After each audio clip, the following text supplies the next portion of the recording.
eq'n. What's up? My name's Doug Jenkins, imixandmaster.com. Today I'm going to go over a piece of equipment in the studio known as a tri-band compressor. This is a maselec MLA3.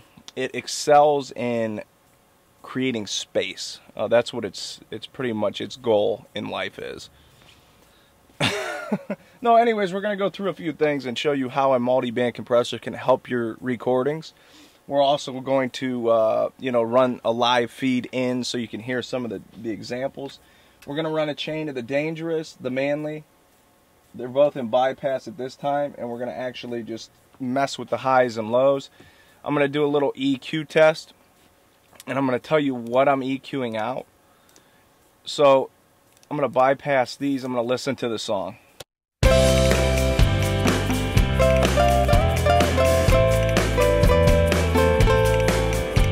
So the first thing in engineering, we want to be able to control frequencies without having to hammer it with compression. The thing is the better the frequency response, the better the space before you hit it with any kind of compression, the better the image when you hit it with compression. That's just my personal opinion. In mastering, if we want this clean, wow, everybody in the room's like, man, where'd you get that recorded sound? That's what you do. So in the first stages, I'm going to cut around 250, then there was something around 318 hertz. That's usually a lower muffle sound where a lot of the room comes into play. A lot of the drums, the ringing and stuff around 400 hertz. So what we do in mastering is not mixing. We're not mixing your drums. I think a lot of guys get this impression like, oh man, I want my drums to be slamming and I want this and that. But that's not what we're doing in mastering. What we're going to do is by decreasing certain frequency ranges, we're going to actually add, a better image to the frequency range that we want. So check it out. So here's my first EQ. So that was before the EQ.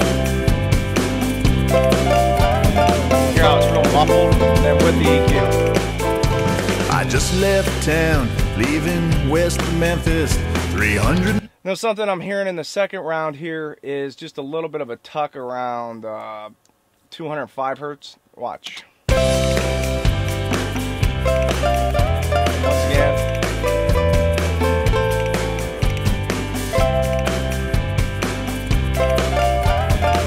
Just really subtle. I just left town, leaving west of Memphis, 300 miles to his voice, how it comes on. Texarkana, Texas. I raced across the highway, I met the state law, and I spent the night in jail in Central Arkansas.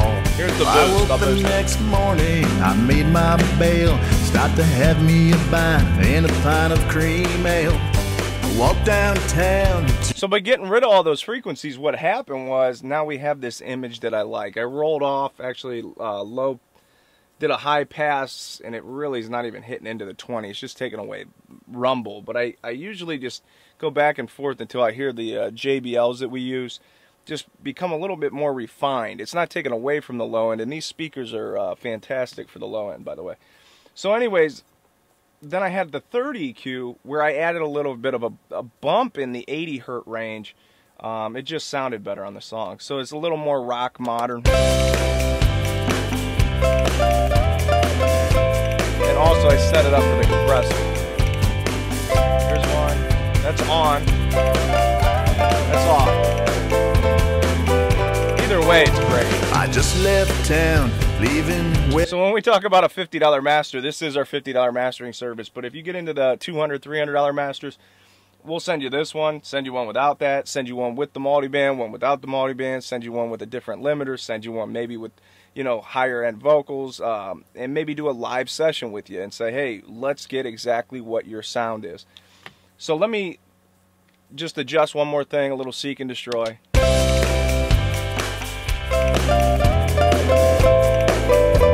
I like that snap, but I don't like this snap. Hear that? It's like I just left town, leaving west of Memphis. So now we tightened up the snare drum, and this is all being done with small EQs, and I'll show you at the end of the video what EQs and what they look like. But I want to get into the multiband. So now let's turn off the multi. Let's go into the high ends. I want to hit the high end just so you can hear what the high end sounds like. And then we'll just start adjusting the high end. I've actually done it before the video, but we'll show you what it does. So now we're just listening to the highs.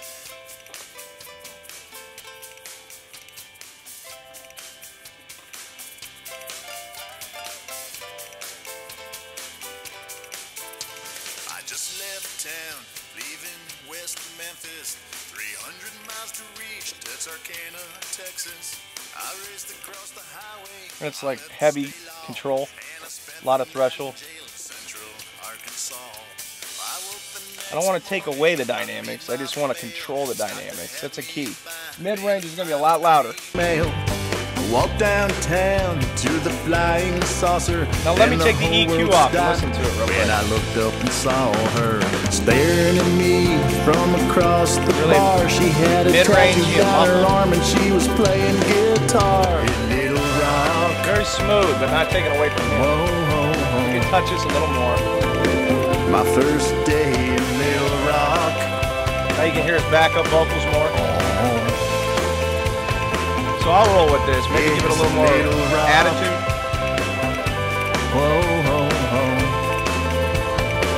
My first day in Little Rock. Consistently controlling, if you can see this light. It's not really touching it too much. This is a pretty good mix. Now some of the bad mixes we go through, man, this light's down here. I mean, we're talking 6-7 dBs of gain reduction because it's just so much out of control. But we'll EQ it until we start getting it in the ballpark. Now the bass, we worked with the bass. Before the bass was messed with, it sounded like this. It's pumping, and we didn't want the pump. Now it's still got that vibe, but it's not pulling the speakers back and forth. Plus we got the compressor on, so let's listen to this.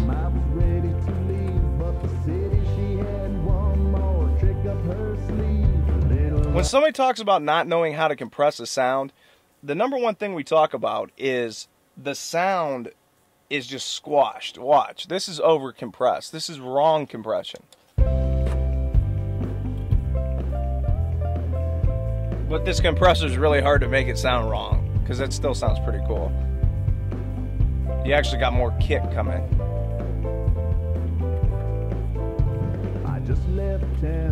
But as a mastering guy, we usually don't listen like this for too long.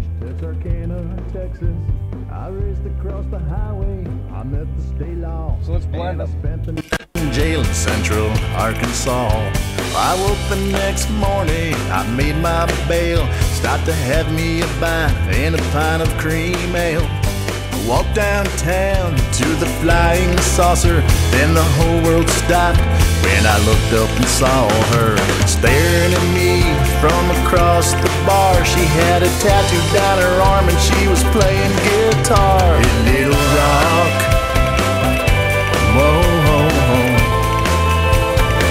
my first day in Little Rock. Turn off the volume.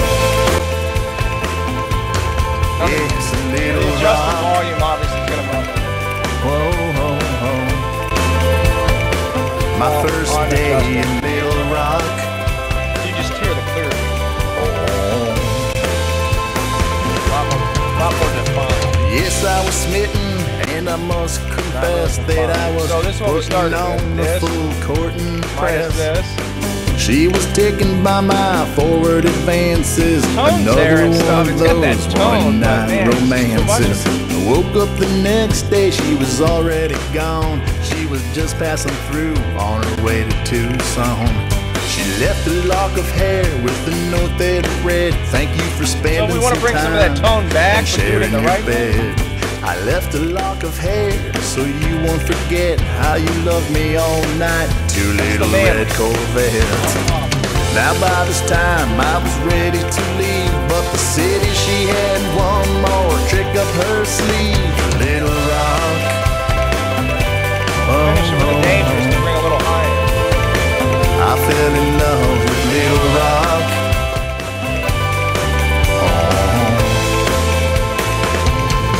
It's a Little Rock.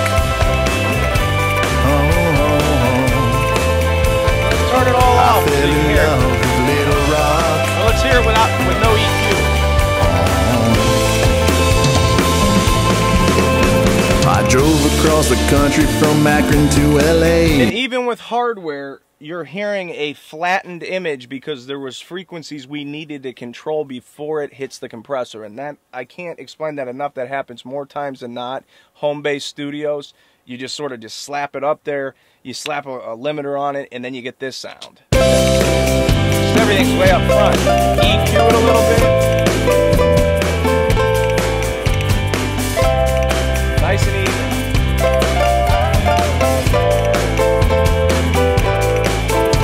I just left town, leaving west Memphis. And that's the multi-band is a great way of doing this because we can control different bands. I mean, if your bass is way too high in a hip-hop song, we can take it, bring it down, and then adjust it so it sounds right.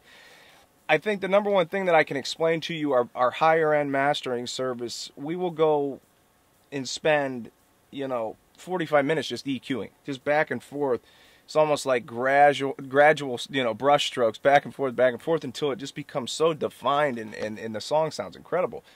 But, that's what we say. What's your budget? How much do you want to spend? But our $50 master is going to give you everything you just heard there. Cleaner, tighter, more focused song. And then we'll turn it up. So, I mean, with this all being said, you're going to get, the album's going to sit at industry levels. I think when we say industry sound, everybody talks about industry levels. The sound is at a proper level. This is just one of those basic, get back into my videos. I haven't been doing many videos. I apologize. But man, this is just one of those things where this piece here is so powerful in controlling out of control dynamics. I'll hit it pretty hard to end the video. Actually, you know what I want to do? I want to add the bus compressor. Let's put that on. I think I have that on converter channel 3 and 4. Let's see if I do. So let me show you how the bus, because I had a lot of haters on the bus compressor video, but we're not going to do an A-B comparison. But to add just a little more tightness, I'm going to set attack, release on the bus. It's a cool thing, man. This is what we do for mastering. Check it out. This is really cool. So the bus compressor, sorry you can't see like full blown on the bus compressor. We're going to do a long attack, short release. Actually, I'm going to do an auto release. What we'll do with the bus is I'll engage it and I'll start to control the song. This is heard on more hit records than you possibly can imagine. But this is why I like the hardware piece a lot better than the plugin, because if I do this with the plugin, we'll do it for the same song.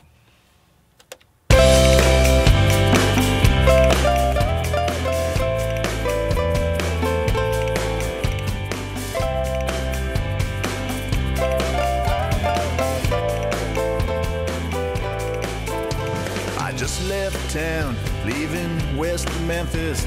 300 miles to reach. Blowing the bass and the mids and everything. I raced across the highway, I met the state law, and I spent the night in jail in Central Arkansas.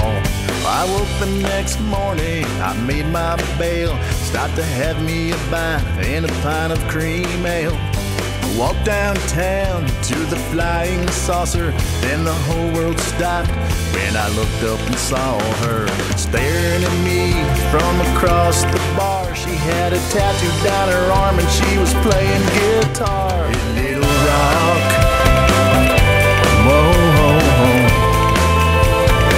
my first day in Little Rock.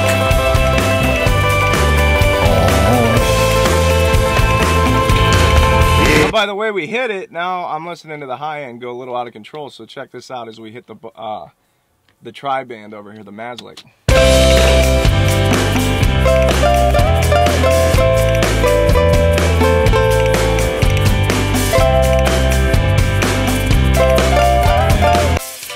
That's how much more energy from the bus. Watch. I just left town. You hear that? It's ridiculous. 300 miles to reach, that's Arkansas. I raced across the highway, I met the state law, and I spent the night in jail in Central Arkansas. I woke the next morning, I made my bail, stopped to have me a bite and a pint of cream ale. I walked downtown to the Flying Saucer, then the whole world stopped dived when I looked up and saw her staring at me from across the bar. She had a tattoo down her arm and she was playing guitar in Little Rock. Whoa, my first day in Little Rock. Oh, yes, Little Rock.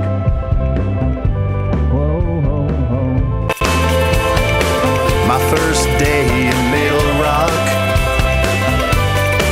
Oh. Yes, I was smitten, and I must confess that I was putting on a full courting press. She was taken by my forward advances, another one of those one-night romances. Do you understand what I'm saying? And, you know, yeah, we're going to use a combo of kicks. I'm sorry, what was I thinking? I was thinking about his kick drum before I said that. But we're going to use a combo of plugins. So the number one thing I can explain to you is that right there. I mean, now I can do that in 15, 20 minutes, you know, 5 minutes. But when I first started engineering, I wouldn't have known how to do that. I would have overdone it. Then I would have pushed it in the compressor and it would have just sounded muffly or skinny or harsh or fat. But as an engineer, I think that what makes me a efficient engineer is knowing if I touch this too much, this is going to come up. If I touch this the way I want to touch this, I can use this tri-band to control this. I can grab and, you know, make hip-hop bass. People hire me to do that for their music. So when you go to the club, or if you go to a show, or if you go wherever, it doesn't matter. A guy's playing it in his earbuds. When you get there, you can rest assured that it's not the quality that's going to take away from your music. People are going to love this. They're going to have longevity with your music. And you are making something that could stand the test of time. So look at it like that. When we deal with the multi-band, when we work with the tri-band stuff, when we work with the manley, warmth, I'd say definition, and very, very easy to control stuff without you hearing it. Dangerous. This is technical, man. This is just add some warmth, glue the song together. I'm trying to get cliche on you. And not Nick Cliche. And then tri-band. You use the tri-band, and I didn't even talk about the massive passive. We usually would have EQ'd with the massive. I just didn't have it in the chain for this right now. But yeah, you start to work with these bands, and you're working with the lows, the mids, the highs, and you have different crossover points, and you find the best presentation of all the frequencies. When we talk about mixing, and I'll end with this, mixing, we're finding the best presentation for the kick drum with the snare drum with the bass lines with the guitar parts with the vocals. So mixing does take more time. Mastering takes more, I would say, intense listening. In a mixing scene, usually artists are there, or we're doing a live session, or you're not there.